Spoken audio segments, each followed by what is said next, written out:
माणूस जेलमध्ये गेल्याच्या नंतर ज्यांनी एवढा मोठा उद्योग केलेला आहे, हा माणूस जेलमध्ये गेल्याच्या नंतर त्याच्या समर्थनार्थ परळी बंद करा म्हणणं कितपत योग्य आहे?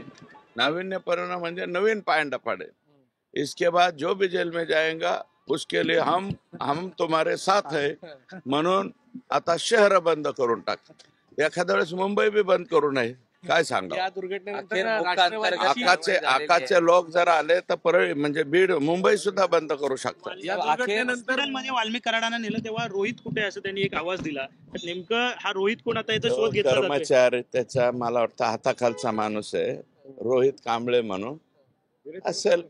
रोहित कुठे काही मदतीला वगैरे लागत असेल, पोलीसच्या गाडीत बसून नेला ना मग तो तिथून असं म्हटलं की सुरेश धस हे या प्रकरणात हा जो हत्या प्रकरण घडला त्याच्या 2 दिवस आधी वाल्मिक कराडांना येऊन भेटले होते असं दावा त्यांच्या कुटुंबाने वाल्मिक कराडांना मी नाही भेटलो, कुटुंबाने केला। भेटलो नाही। वाल्मिक कराड माझं काय वाईट काय होतं? वाल्मिक कराडाबरोबर माझे चांगले संबंध होते ना, पण वाल्मिक कराड ह्या पद्धतीने माणसं मारायला लागलो त्याचं समर्थन करायचं का?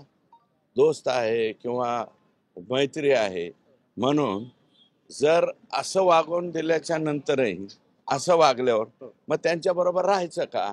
तुम्हाला पटत असले तर राहतो बाबा। 10वी 12वी आणि पदवीनंतर आता पुढे काय? वैद्यकीय क्षेत्रातील करिअर घडवणारे 100% रोजगार आणि व्यवसाय मिळवून देणारे पॅरामेडिकल कोर्सेस प्रवेश निश्चित करा। पॅरामेडिकल क्षेत्रातील कौशल्यपूर्ण प्रशिक्षण आणि दर्जेदार शिक्षण देणारे नामांकित विश्वास इन्स्टिट्यूट ऑफ पॅरामेडिकल सायन्स मध्ये प्रवेश घ्या। शाखा हडपसर, पिंपरी, बालाजीनगर, वाघोली।